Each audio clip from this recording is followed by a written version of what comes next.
Good afternoon.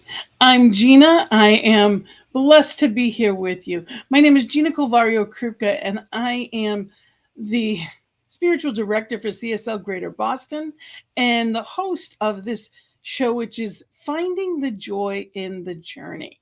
I'm also the host of the Peace Circle on Monday evenings. So join me Monday evenings at 6 p.m. Eastern and 4 p.m. Mountain Time as well.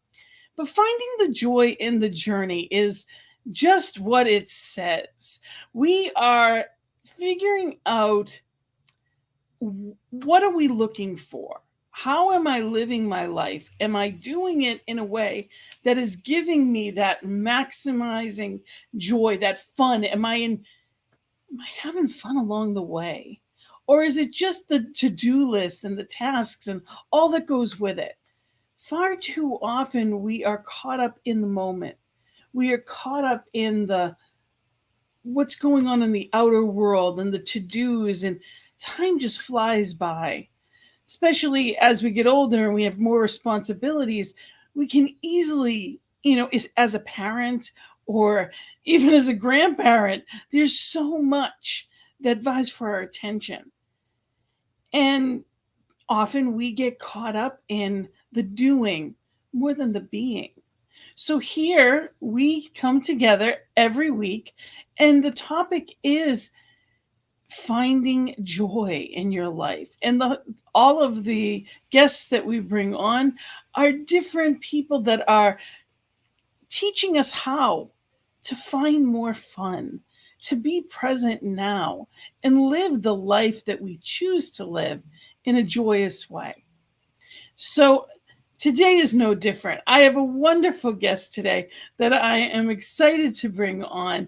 Today's guest is a friend of mine and someone that I honor the wisdom. Absolutely. She is a body relationship expert, which just the title amazes me, because isn't that what it's all about, is really having that healthy relationship with ourselves to be able to maximize who we really are. She says that the body is a sacred vessel for your best self, your soul. So today I'm going to welcome Lisa Medley, who believes we create more love, and it's about creating that love. We created more love in ourselves, therefore it's in the world. And she is an amazing gift, and she lives what she says. She's not someone that'll tell you to do one thing and do another. She absolutely lives and walks her talk, and it's a gift. She has over 20 years experience in the healing arts, including a master's in expressive therapy, certification in therapeutic massage, facilitator of conscious dance and movement, training in life and embodiment coaching, and a lifelong student in holistic healing approaches. She is energetically sensitive and views it as a superpower, allowing her to be easily empathetic, directly experiencing ease and grace. She see life in a technicolor view. She's committed to living more than a mediocre life, which I love, and is passionate about connecting others to experience their body as a beloved steward, their energy, and align their physical experience with their divine magnificence. And just truly a gift. Welcome, Lisa. It's wonderful to have you here. Thank you, Gina. How are you today? I'm in my happy place, as you said, walking my walk. This is my outdoor workspace and your office in the summertime. Breakfast outside, usually more closer to the ground, closer to the earth. But here I am having a wonderful conversation with you outside. And it's funny because I know We've in the winter time, you and I have had conversations, and you're like twitching to get your feet in the. You're like, I need grass, I need sand. It's amazing, and I love that how you honor and nurture the great outdoors, and you have that relationship. But one of the things that I really appreciate is that you know what you need. That in itself is a gift. And you have a fabulous story about that. So I would love for you to share with people that don't know your story how it is that you came to, when you realized that you were depleted and that something had to change. Yeah. Thank you. Well, you referenced in my introduction, thank you. I'm energetically sensitive, which, essentially means, everybody's sensitive, it's a continuum. And for myself and people wired like me, it's like kind of, we have like more antenna. I kind of picture that, like I have like antenna all over the place. So the blessing of that is, yes, living life in Technicolor. I joke with my husband, I'm kind of a cheap date, like having like a picnic outside and with good food is just perfect for me. The challenge is that because I'm so sensitive, I can get overwhelmed and overstimulated by the world really easily. So it's like kind of like I'm a harp, if I like just a gentle breeze comes in, I'm good. But if there's like too much coming at me too fast, I get out of tune, out of whack, depleted, shut down, shut off. I've definitely had a lot of experience in my life of just living from the neck up, just like anybody else. And because of my sensitive nature, it's a superpower in that I can't tolerate being uncomfortable and out of whack and out of tune for very long, because I cannot live in my skin, And the other thing is my passion for dance and movement. That's really one of my primary forms of expression, really one of my primary spiritual practices as well. I've had really my whole life of just a way to express myself freely. I've also had times where I was shut down and shut off and was kind of going down some of the ballet world. Not that I wanted to be professional, but that experience impacted me, as a young girl, as a teenager, where I really shut that out of my life. So I know what that feels like too. And I've always known that there's something missing. If I'm feeling like blah or, kind of dead inside or like shallow, I know that there's some other way to be. I just got to find my way back. And really, the way back for me has been via my body, which is not unusual as humans. This is true for everybody. We all can have different paths in, but just to go within, right? Just get connected. And the embodiment, the body centered practices, and which is this theme of this month, which is so exciting for me to be a part of this conversation today, is that our body's sensations and energetic experiences and impulses, as well as our emotional experience, they're related and they're different. And that gives you also a whole other source of wisdom and guidance, which really boils down to, how am I feeling and what do I need? And does this feel good or does this not feel good? Like, it gets really, really simple. And and especially when you just tune in, and I'm sure we'll kind of expand on this a little bit, but that's where I started to just get more connected to my body and just start to trust my own instincts, really remember them, because we all have them. We just forget. We forget early on, or somewhere along the way. We forget it to some degree, sometimes more than others, for sure. And then we just have to remember something that our body already knows. We already have, instincts and impulses of like, this feels good, this doesn't feel good. That's part of our nature. And the last piece I just want to add in is, I started massage therapy school over 25 years ago, I think. I found it in the yellow pages.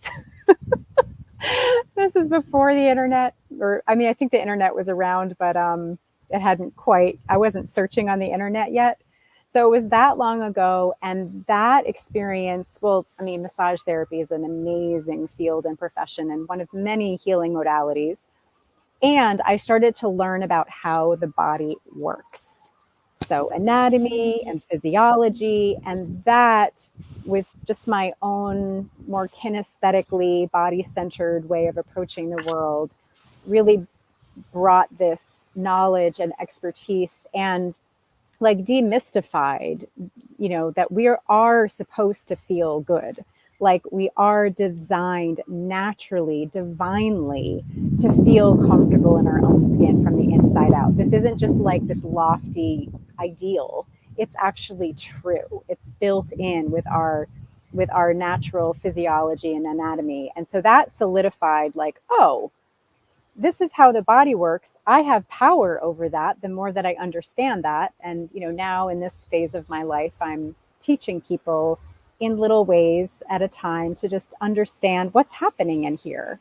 So you get to have the power to guide your yeses and your nos and trust your instincts more and feel more like you. And, when you say like you, many of us, myself included, lost sight of what that would even feel like. There's so many things in what you said that we could have already covered an hour on. Just unpacking what you just said would do that. I mean, there's so much ingrained in us as children, and there's so many layers to how we feel about ourselves, you know, what it means to be a soul in this outer shell. And then you come to all of the things that you did. You went to the science, you went through all different aspects of it, and then you find Centers for Spiritual Living, and you start, the new thought falls right into all of that. Everything that we teach just falls right into living from the inside out, Yeah. which Yeah. is what it's all about. And that's what our practices remind us, that we are a soul living in a body. We are a soul having a human experience, not the other way around. Because our society, our ego teaches us that outside is all there is. And especially in the United States, we tend to live from that space. And I'm not saying everyone, but I know I got caught up in that for most of my life. The bigger, better, faster, more. I should have, would have, could have already been there. I would venture to say, well, until ministerial school, I had this feeling like I should have already been there. I should have already done more. There's something else. And today I know it as my calling was calling. But the wording that it felt like I wasn't enough yet, because it was the only language I knew. So I should have already accomplished more is the language that I knew, and that's what I fell into. But the truth was, it was just that there was a deeper calling that I hadn't come to yet. And there were stepping stones that took me to that. And when then I had that feeling went away. I believe that when we're in a place of, whether it be extreme stress, overwhelmed, anxiety, fear, all of those things are because we're prompted to move in a different direction. And if we're not living our calling, it's easy to be depressed. For you, part of your calling is being in nature. You're not just talking about it, you live it. You are connected to that. That nature is part of you. So when you're not in it, you've shared with me anyway that your mood definitely is affected by that. Even if you have to go hug a tree in the middle of winter, and I've seen you post pictures of that. And I'll that's do it. beautiful. But it's not the same. So I understand there's so many layers to that. Yeah, absolutely. And, one of the things that you just said right off the bat, where, when we can dive in because it's so important, is the degree of conditioning and programming and Kool-Aid drinking, if you will, it is ancient. Yeah. And I'm not exaggerating. I mean, just this whole, disconnect from nature, of which we are in part. We're, divine human is how I like to frame it, is honoring both. And that's why this topic is so exciting within the Centers for Spiritual Living, is as well as like honoring emotions, last month, and lots of other topics that are, part of just, we're multidimensional, we are. And I always kind of laugh, like, as long as I'm incarnated, I got, lessons to learn. And some of it's beautiful and some of it's messy, and honoring all of that. And that incarnation of our soul, of spirit, of God, source, universe to come through us, this is our channel of which this occurs. And it's not just an outer covering. It has wisdom, it has knowledge, it has guidance. And the degree of which that has been suppressed and denied or bypassed, or just not taken into account, not valued. I mean, the bottom line, it just hasn't been valued for thousands of years. And so that's a core piece of when I'm supporting people in this reconnection, this relationship, imagining your body sitting next to you and getting to know it like its own entity, like someone that you care about in your life, is having deep, deep, deep compassion for yourself, for this indoctrination, this domestication, this programming. We've been in trances without even knowing it. If only we treated ourselves as well as we would treat our children and any other people. It's that type of thing too. Yeah. And I also believe that part of this is tied into, for most of history, women were not considered equals. We were not intellectual beings. We were considered, to be property. So our job was to be attractive and to do tasks. We were not, it didn't matter how we felt. It was irrelevant. I mean, we couldn't even vote. It's not even that long ago. We weren't just considered over to 100 years. It blows my mind. we weren't considered to matter. So if you have an entire history of never checking because it didn't matter, all of a sudden now we're saying, wait a minute, there's something more to it. It's not just the senses, it's more, the sensors go deeper, and we can look at things and feel things in a different way when we tune into ourselves first. It's like lenses. If the window is dirty, you're not going to see the full view. But the dirt is not anything to feel guilty about. There's no guilt, there's no shame, it's just simply understanding that, oh, I can just wipe it off. And then I never have to think of it again. In the sense of, I can continue to have a practice to use windshield wipers when it rains. Mm-hmm. And we get to do things differently so that we know we matter. Yeah, absolutely. And the other piece that, as like a reference point, is a newborn, or a small child, that provided they're in a supportive environment, I mean, we all started like that, even if it was just a day, even if it was just an hour, right? Because there's a range of environments that exist that we grow up in.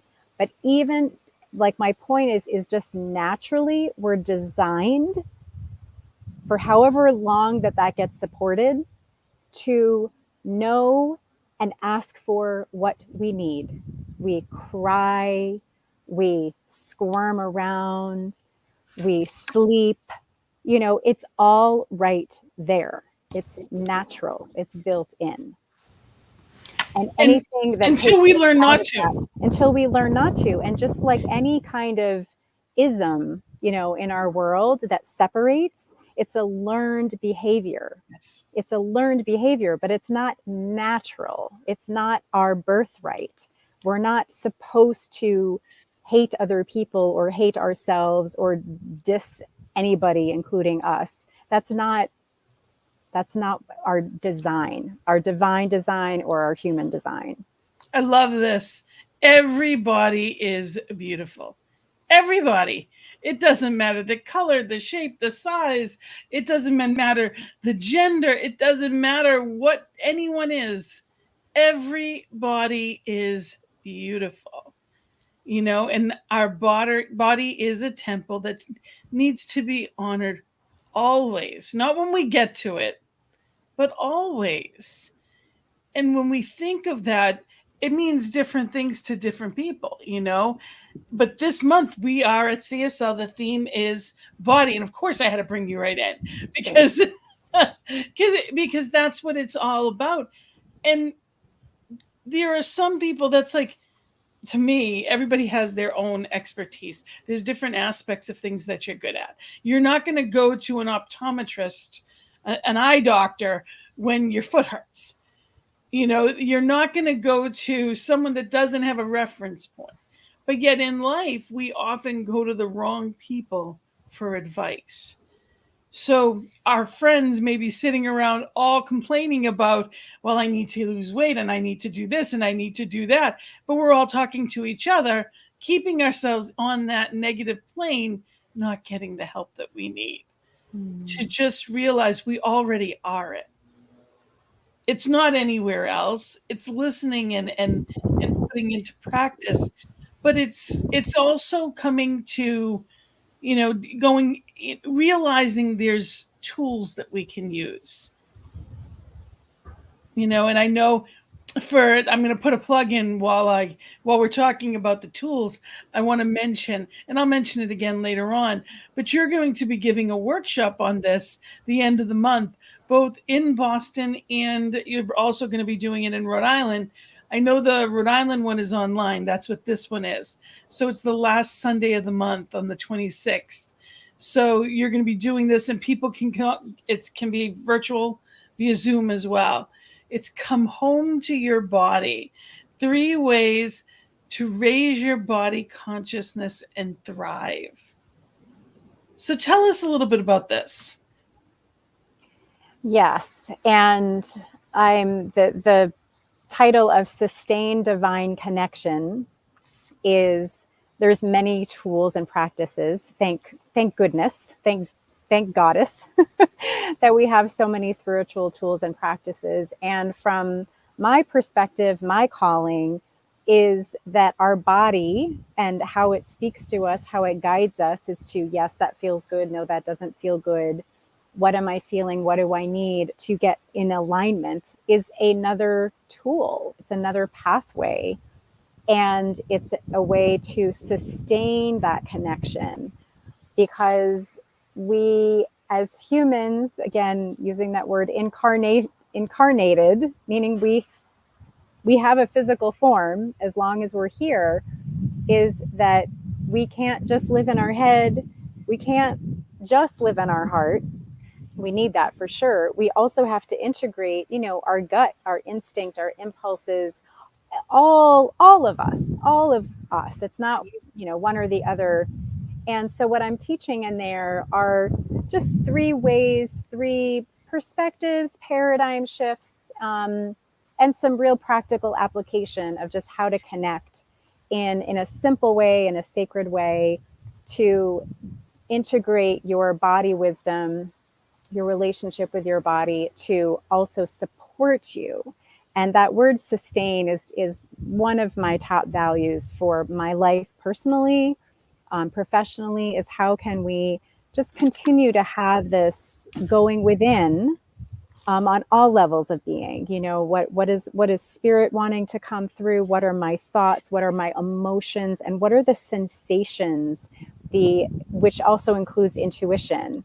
What is that other kind of like gut knowing? Or maybe you see pictures, or you maybe see images. Maybe you have tension in your belly.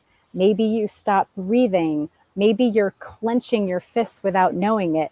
Maybe you take a deep breath when you hear something or you see something, and start to trust that as well which so is essential in turning down the outside noise of advertising, of the shoulds, of these images that are very have been certainly for longer very disempowering.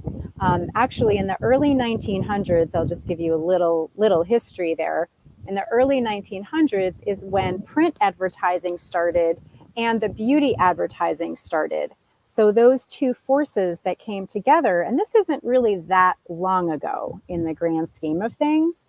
And so we started to see images of like, oh, well, if I want to feel like that, the emotional aspect of advertising, if I want to feel like that, I need to look like this.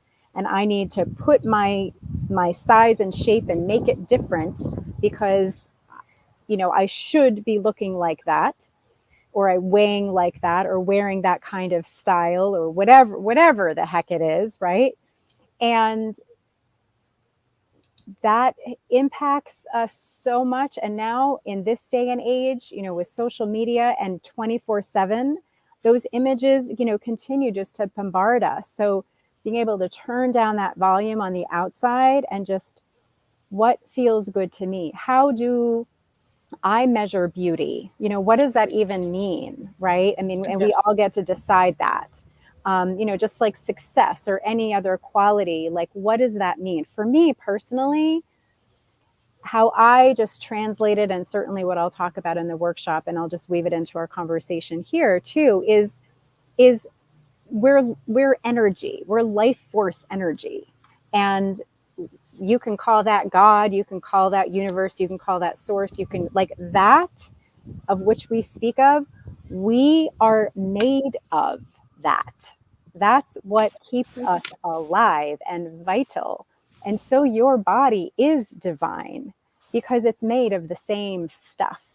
And as in the natural world too, the flowers, the trees, the grass that's growing everywhere, the sunshine that's shining on me, it's all made of this same stuff. It's all vibration, all Vibration, energy. frequency, Yeah. energy, it's all of that. And then how do we attune our physical experience to align with that, which comes down to what we would call like health and wellness practices. Like what if sleep is a devotional act? Well, it's honoring the body temple. And that's what we talked about last week's theme was honoring the body temple. And it's so important to understand that this is the house of God. Like every person that we see is the house of divine. And if we really paid attention to that, can't imagine, walking into a synagogue or a church or any kind of house of God, whatever type of worship it may be, and saying and complaining about it. I can't imagine walking in and saying, "Oh, I don't like that tapestry's not flashy enough." That this is I would never put down someone's house of worship. Yet this is a house of worship. What do I say about myself at times? We each have the opportunity to honor the house of divine every day in the words that we say, in how the thoughts that we think. And it's not only about ourselves but others, because each person is a house of divine. And there's so many layers to that if we really understood that. We talk about in New Thought, we talk about, religious scientists talk about the Christ within all the time. But that goes out the window when we turn on the news and we see the politics and there's things we don't like. That person that's saying the things that are against what my beliefs may be is still a house of divine. So it's about loving the person, not necessarily the message. I don't have to agree with you, but I do need to love you because the house divided, I'm the one that's getting poisoned. So Mm. there's so many layers. And I one of the things I love with you is when you work with people, and I love the language and the terminology that you use all the time. You talk about simple tools, and you actually call them digestible. digestible. And when we think about the body and the gift that it is and all that it does for us, it is about just keeping it simple. I loved this when I saw it. Eating well is a form of self-respect. When we think about food these days and the prices of everything being so ridiculous, and they are, you know, but at the same time, it costs a lot to eat either way. So we might as well be mindful and take the extra time to live better. Because when we are in tune to ourselves, we can attract whatever it is we need. Because there's no scarcity in oneness. We get so caught up in the duality of the outside versus the inside. The body is a sacred temple. Well, everything is sacred. So it's learning how to live from the sacred center first. Yeah. And our body is, this is where I kind of hone in and specialize in, and I'll certainly weave this into the workshop that's happening at your center and in Rhode Island later this month, is that we have physiology that supports that feeling centered. Meditation is a practice, certainly, to access our nervous system as one of many physiological systems that help us, again, like built in. This is where my body geekness comes in. And this is where, when I started to feel so empowered, when I started to learn about how the body's designed, how it works, it's like, oh, like this is totally doable, like this is possible. And everybody has all these systems. We just don't get educated, about how our body works, which is a whole other topic and a whole other conversation. Well, like we live in these and we don't even learn about how they work, Quantum physics was a class. You're right. We don't. We take it for granted sometimes, and then we go until it stops. Unfortunately, yeah. Eventually there's going to be a weak link, because that's what happens. Our body gives us messages, and if we're not listening, that's where dis-ease comes in. But yeah. I had taken quantum physics, and as scary as the topic sounded, it was like one of the classes in ministerial school, and I'm thinking, why do I need this? But it's so it really shows and proves how there is only one. That you could actually take a yoga class or a meditation class and sit in a room with someone for an hour, and then go on a plane and travel halfway around the world or the West Coast, wherever you need to be. You travel, and your heart rate is still at the same beat as the person you meditated with. That in the course of that hour in the room together, in that sacred exercise, you attune and align that you're vibrating at the same rate. Our bodies just know how to do that. And then you go on your way, and it continues.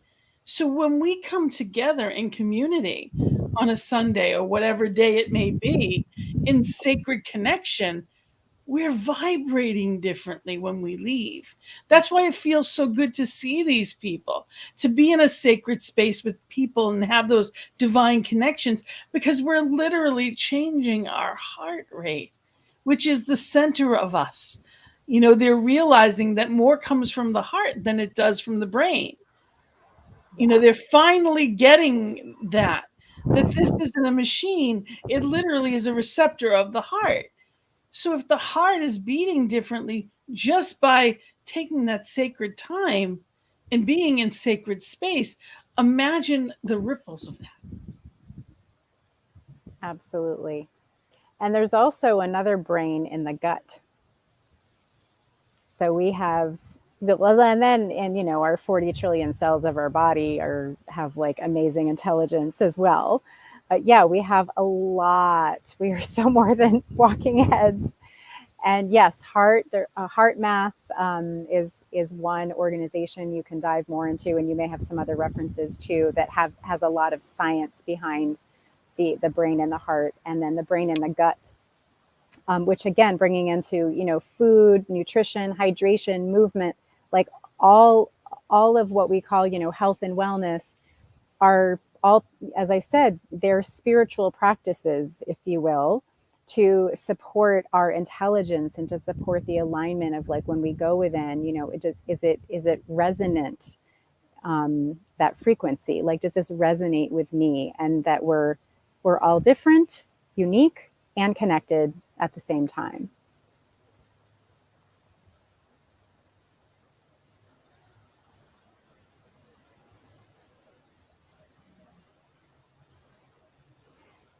So at the moment, Gina, I can't hear you. I know you're saying something. Sorry about that. My I said, if you were to speak to someone in, in religious scientist or somebody in New Thought in general, they would definitely say there's no duality. There's not, spirit isn't somewhere else. Spirit is here.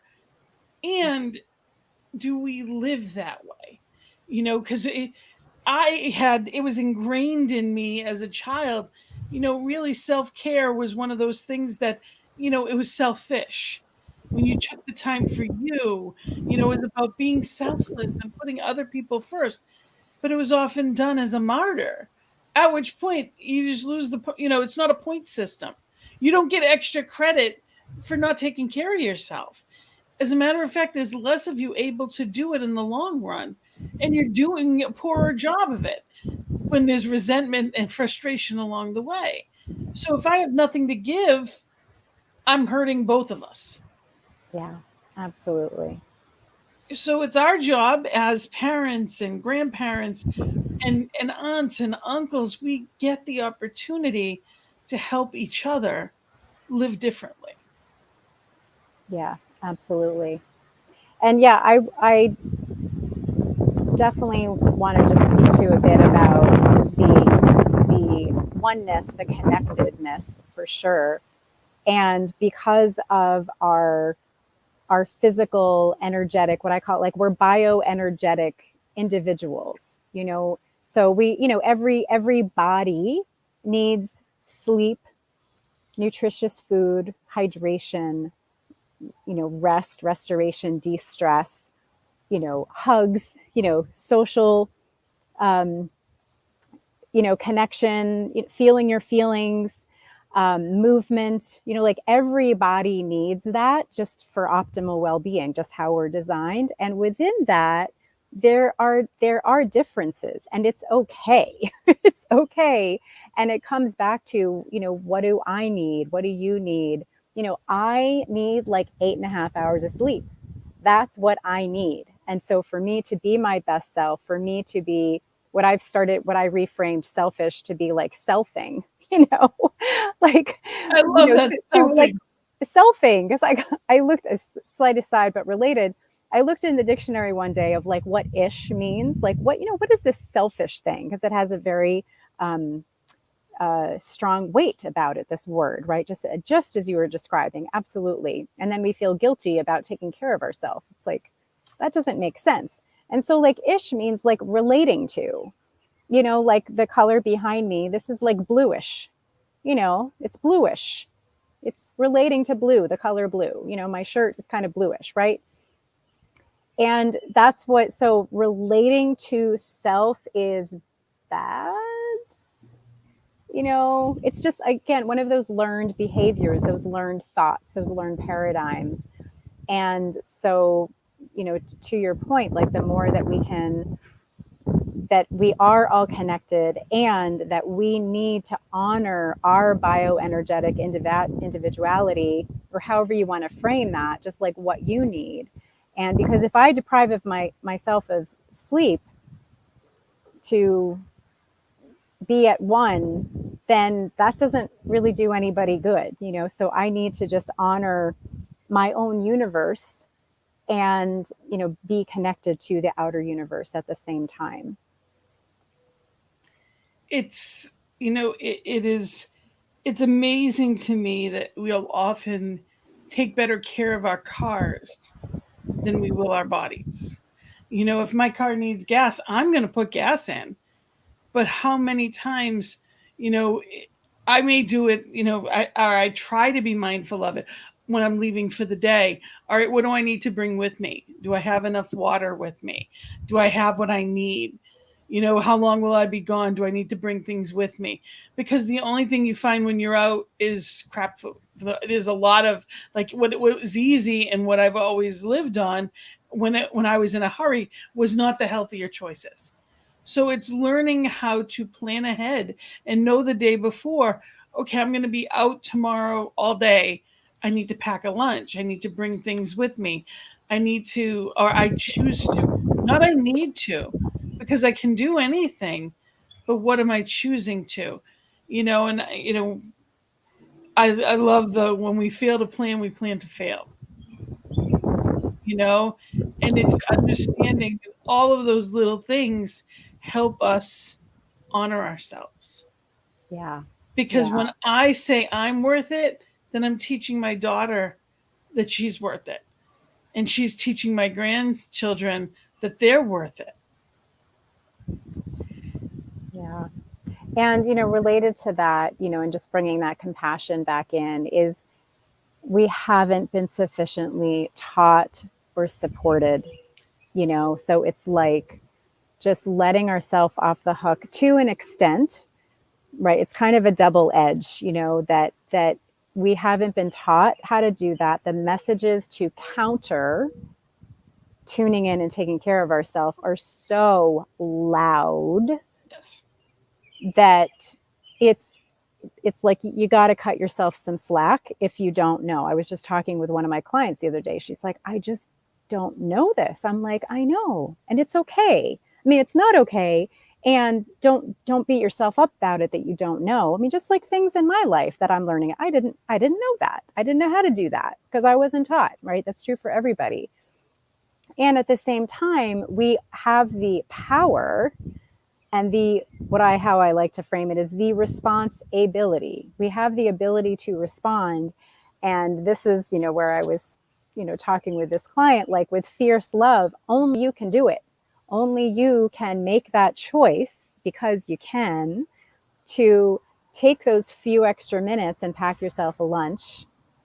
And that's going to be optimal for you. That's going to fuel you rather than just going doing something on the go. And I was just, as you were talking about that, we have a coffee place down at the end of the road, and there are often a line of cars in the morning. And just getting real practical and concrete, because I like to keep it as simple as possible and just make this real.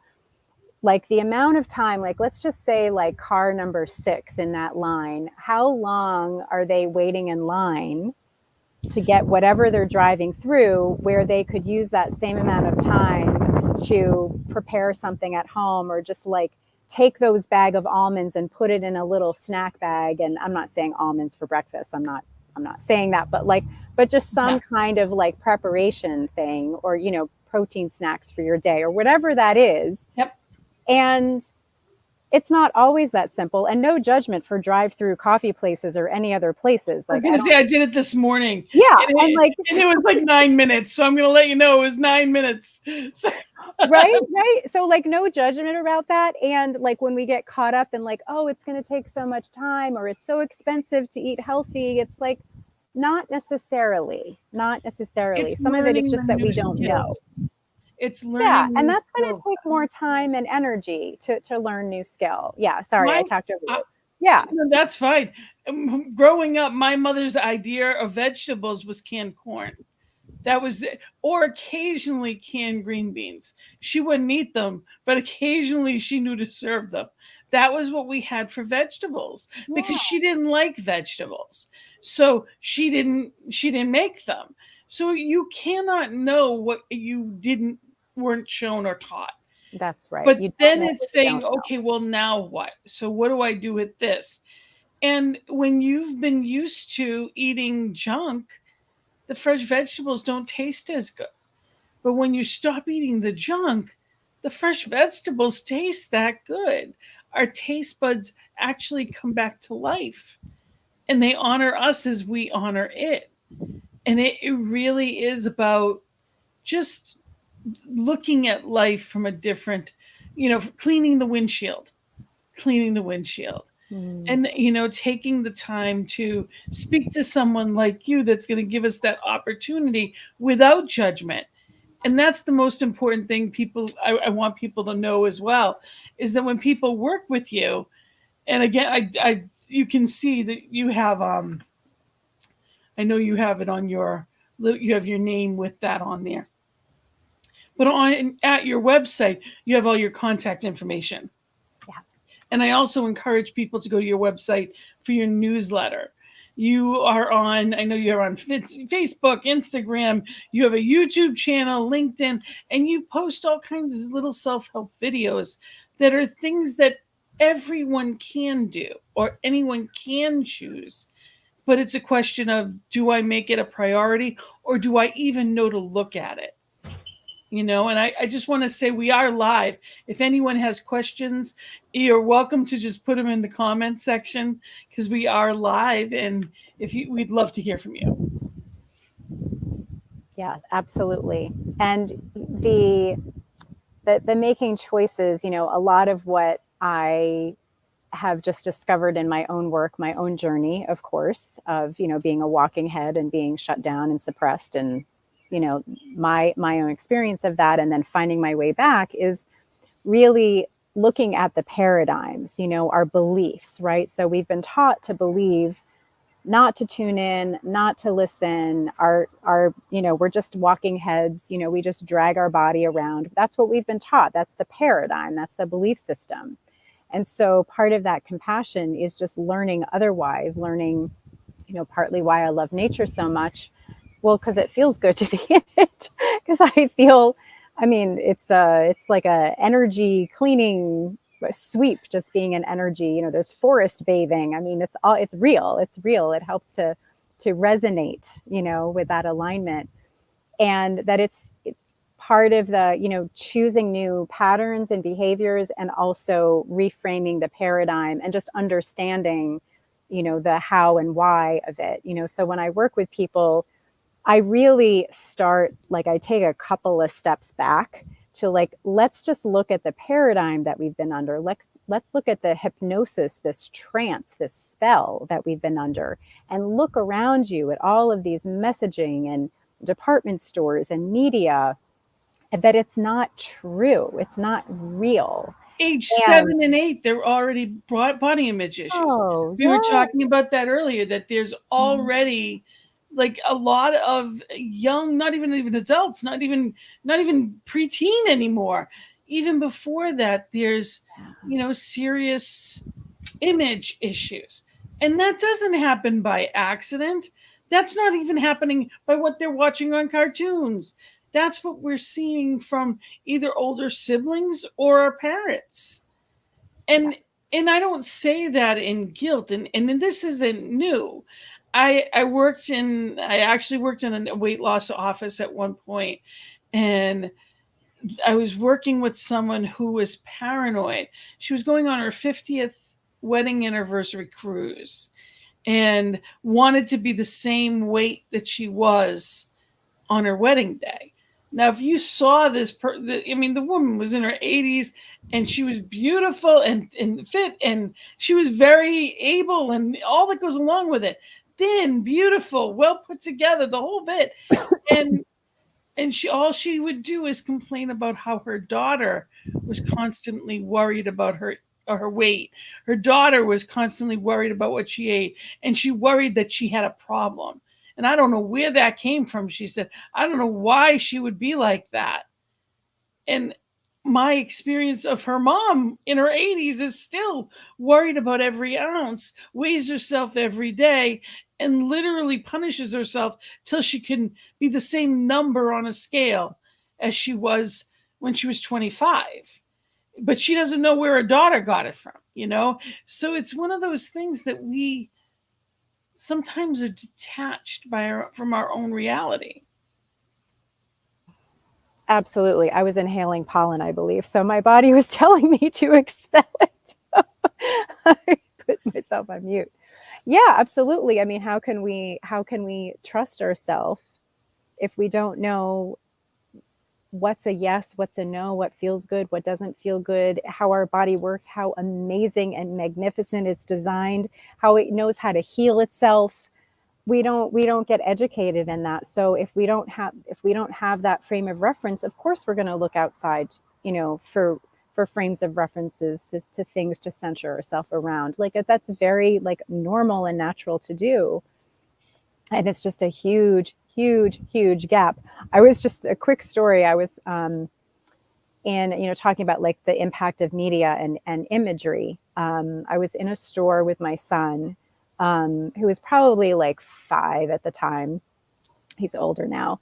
And we were walking through the beauty section of a department store, you know, getting shampoo or whatever. And there was an image of a woman selling makeup, I believe, that had her picture was like kind of from her shoulders up, and she was probably wearing a shirt that she was probably, she was wearing clothes, but it was obviously like below her shoulders, so it didn't appear that way. And he was like, it caught his eye, and he was like, "Mommy, like, why don't they just like talk about the product in this image?" And I'm like, yeah, that's a really good question, isn't it? Because she doesn't need to have bare shoulders to like talk about like her hair product, does she?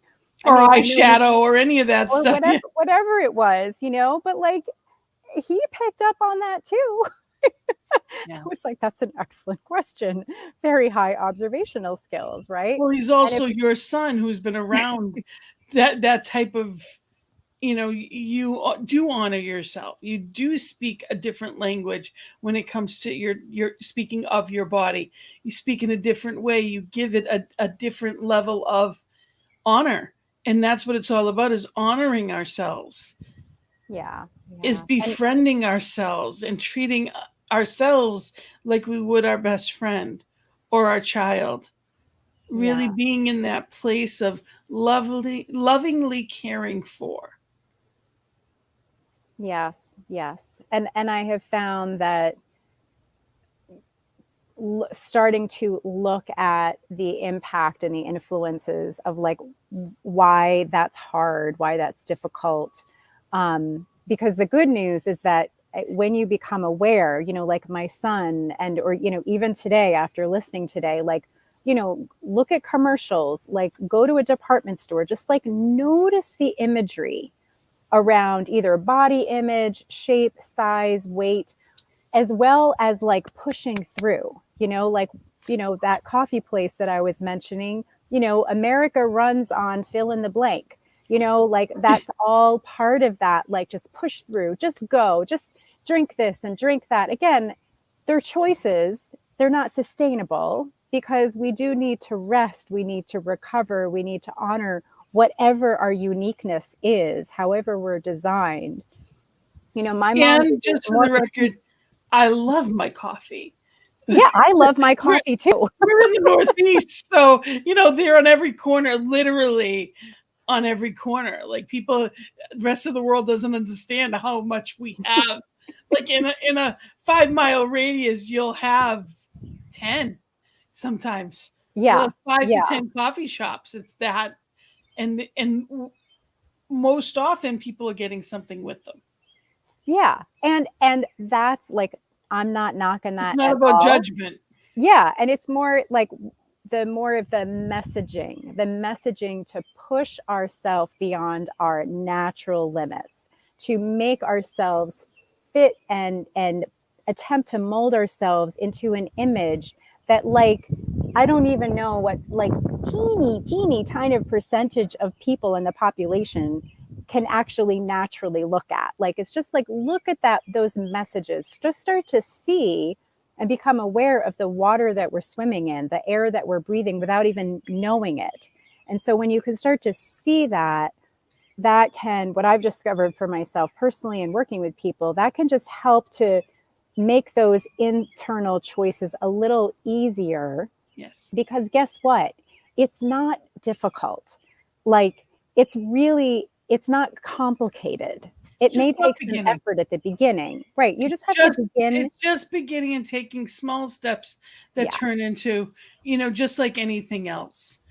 And I am so grateful, and we'll definitely pick this up again because, believe it, the hour flew by again. We knew it would. It always does. And there's so much to this topic. And I'm so grateful that you were here today and we got an opportunity to have the beginning of this conversation. But I want to make sure people know how they can get a hold of you. Solisticarts.com.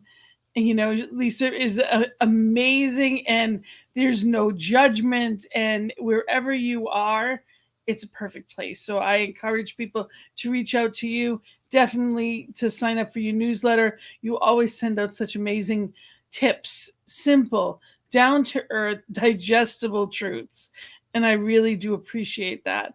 And I also wanted to mention again your workshop that's coming up. Sustain divine connection. Come home to your body. 3 ways to raise your body consciousness and thrive. So again, this is, to reach out to you, or they can actually also, CSL Greater Boston also will be having that. So I am knowing that it is going to be an amazing workshop. And I am knowing that, you are going to cover so much more, so many more tools that go with that. So I am so grateful for that. I also just want to mention we are blessed to be here at this network. ntmedia.org gives us the opportunity to even have this conversation. Again, it's ntmedia.org. Please donate. Know that we have this platform because of people just like you. So I truly encourage you to be at this place, and if you're able, give whatever you can, whether it's a one-time donation or if it's something that you're giving out, a monthly donor. Thank you. We appreciate everything and anything. And you can reach out to me, Gina at believein.you-today.com. Know that I am here. I would love your comments and any questions you're welcome to send me, as far as for Lisa as well, and I'll make sure that we get back to you. So know that you can either reach me there, or for CSL Greater Boston, it's Gina at cslboston.org, or on Facebook. So reach out and know that this is just the beginning of a very different, expansive conversation. Again, Lisa Medley was our guest today, and she is just a gift. And I encourage you to go to her website and sign up, and know that, she's just got that wisdom from the ground up. So wherever you are on your body journey, know that she is here to help as a body relationship coach to get you in a better place. So thank you for being here, because it's hard to have a joyful journey when the vessel's not working. So let's tend to ourselves. Let's honor ourselves. Let's see that body temple as what it is in ourselves and for other people as well.